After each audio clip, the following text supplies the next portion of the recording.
Hey guys, welcome back to the channel. Time for another Market Monday where I go through all of the best buys and sells in the auction house that I see this Monday morning. Now, this video is going to have a lot to do with the All-Star event, as it is one of those events with upgradable cards, and there is some buys and sells that you can take advantage of currently in the auction house. Guys, if you enjoy the content, make sure you subscribe to the channel for the most up-to-date news, tips, and info for NHL 22, and come check out my live stream. I go live every single day at 2 p.m. Eastern Time on my Twitch channel, twitch.tv/nosleeves12. Hope to see you guys there, and give the video a like. Love to see you get around 150, 200 likes. 200 likes on Market Monday. Let's do it. All right, let's get into the video. All right, guys, so let's start first with just the overall All-Star event. I need to be very clear here, and I mentioned this in my All-Star video, that a lot of people expect some of these cards to really go off. Like someone scores 6, 7, 8 goals, like they could have just an absolute stud on their team for pretty cheap. I think very clear, 5 is the record. So every time that a goal is scored in the actual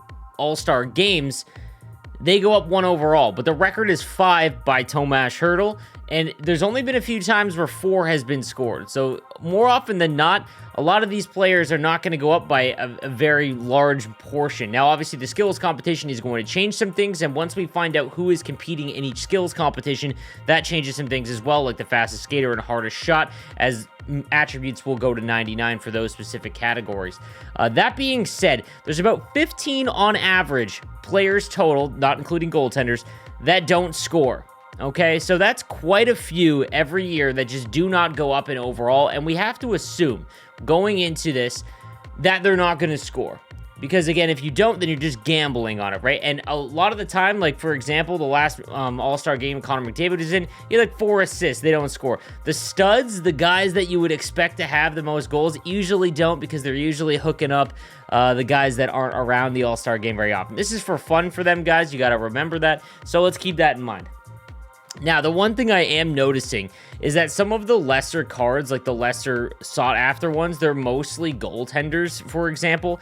If you search by any that are going for like 60,000 coins, I think this is a good buy in the sense that all they've got to do is score twice, and they've returned your value. So you've basically invested in a chance for them to return your value. It's a pretty safe investment, even just getting to 90 overall. 90 overall cards are going for about 50,000 coins, so you're not really losing out on too much.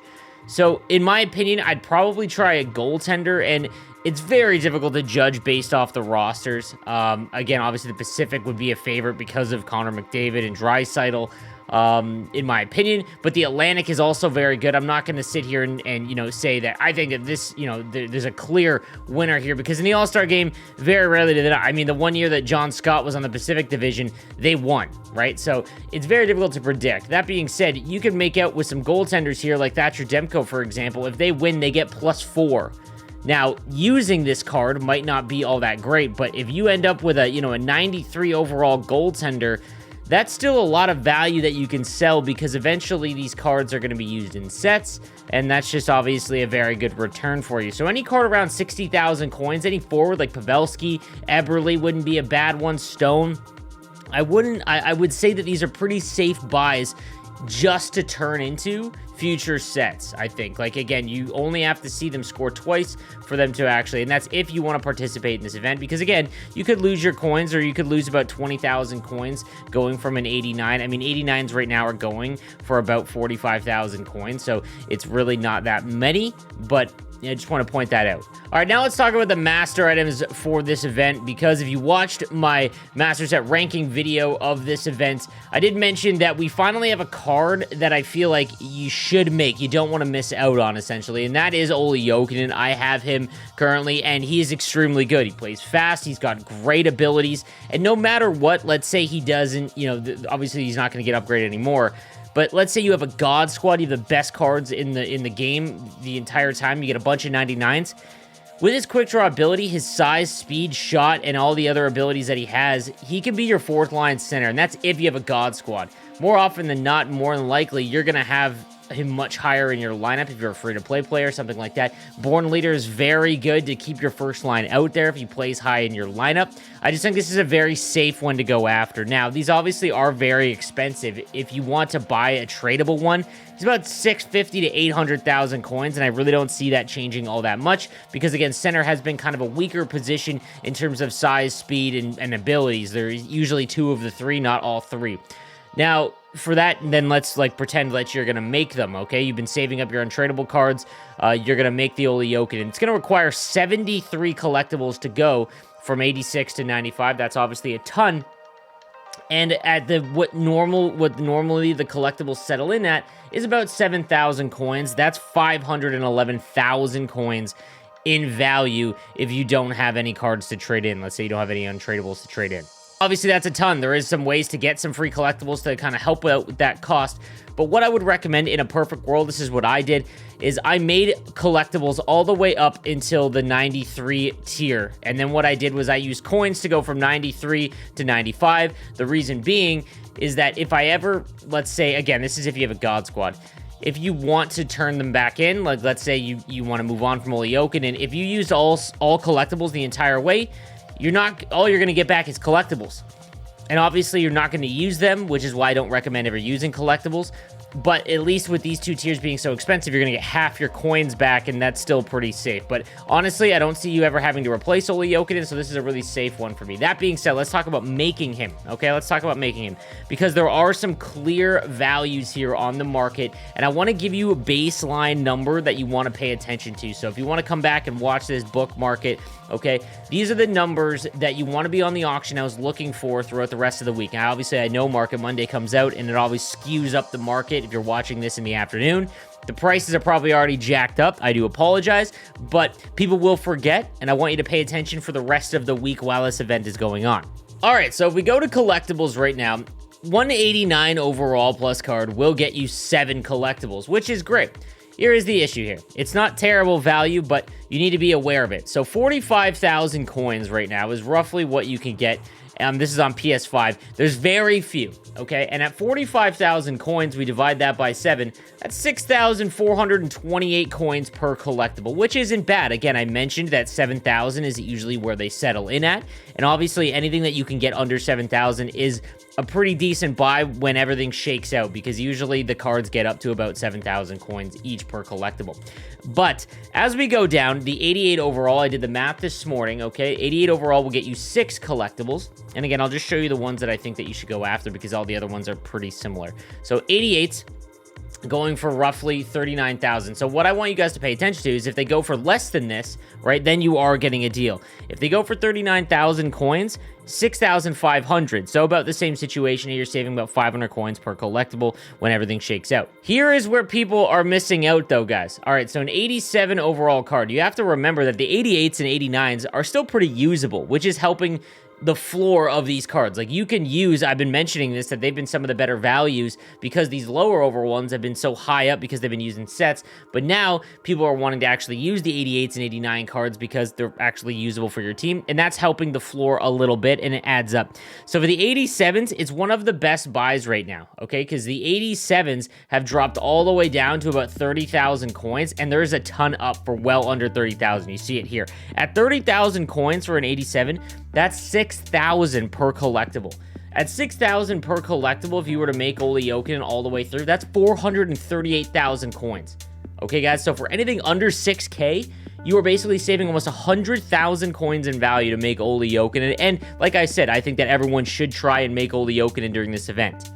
All right, so 87s under 30,000 coins, huge buy. 86s have a similar really good value here. Anything under 18,000 coins is 6,000 per collectible. And if we go and search again, there is a lot up for under 18,000 coins. Now, if you're in the 5,000 range in coins that are being made, let's say you can find, if you are very patient throughout the next week, you find all of your cards and you get your collectibles at 5,500 per, like, that is a huge value because you're only spending 400,000 coins in value to make that 95 Ole Jokinen. Like I said, he's one of the best cards right now.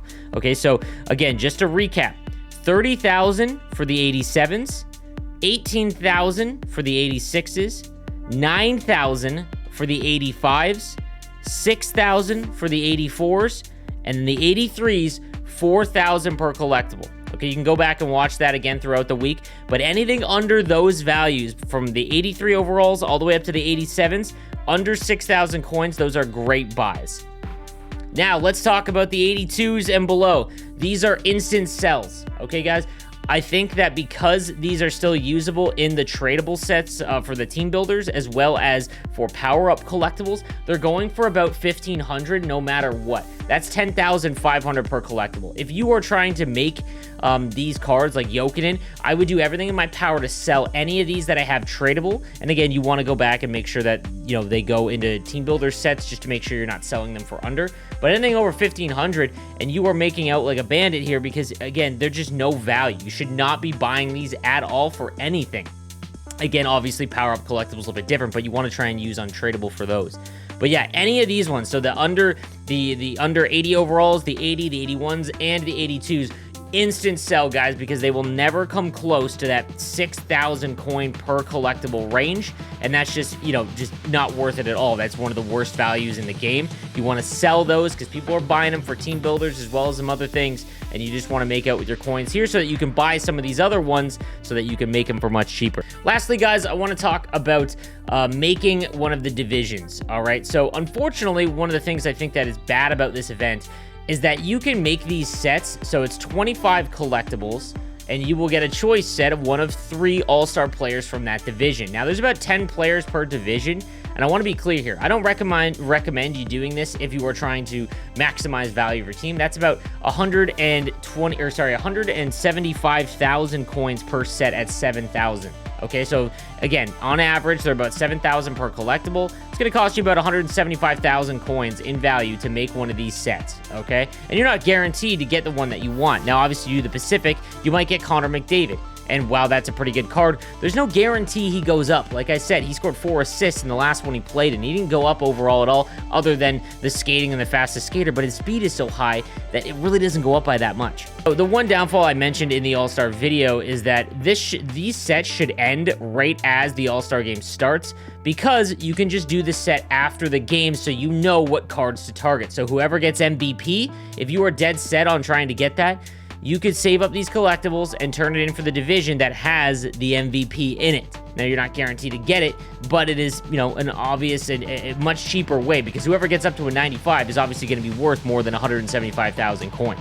It's not going to be a goaltender. It never has in the All-Star game, so just keep that in mind. Last thing I want to talk about is the defenseman in this event, because it is a very weird place. Let's take Zach Werenski, for example. Left-handed defense is a pretty big hole. Like, they're outside of the master set cards that are available. There are not a lot of great cards. Now, obviously, 6'2 is good size. 90 speed is not bad, but you're paying about 80,000 coins for him. I need to be clear, guys. The record for defenseman scoring is like 2 goals. And more often than not, a lot of them don't score at all.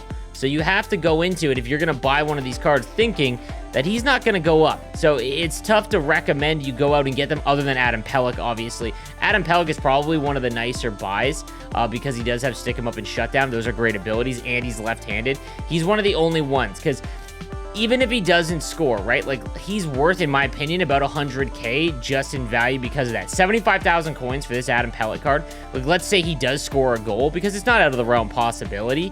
Like, even if he doesn't, he's 6'3", left-handed with shutdown. All right, so that's very, very good value for you. One of the ones I think that is just absolutely bananas in terms of the cost is Victor Hedman. All right, Victor Hedman is going for around 100,000, even more than that. And I think that people need to understand that he's probably going to score once, and if he might not even score at all. He does not have a hard shot, so he's not going to win the hardest shot competition. And while in reverse is okay, he doesn't have gold shutdown. The thing that makes his Team of the Year card so amazing is his gold shutdown. There is no way I'm paying 100,000 coins for this Victor Hedman because he is so slow, doesn't have a speed synergy, and, you know, there's a very, very strong possibility he doesn't score and he's stuck at 86 and 87 speed. You're not paying that. That's basically what his 88 overall master card is, and that's just not even anywhere near close. The only thing that's holding him up is the fact he's an 89 overall. So I'm way out on Victor Hedman. I just don't think that the value is there. If you're choosing between the two, if you had to give me Victor Hedman for 100K or Adam Pelech for 70, it's not even close, guys. honestly. I think that this is one of the better buys. So just keep your eyes out. And again, I want to set your guys' expectations realistically for this event, because defensemen just don't score. So make sure when you're looking that you're going to spend the appropriate value. All right, guys, that is going to do it for today's Market Monday. Let me know what you think in the comments section down below, and I will see you guys next time. Have a good one.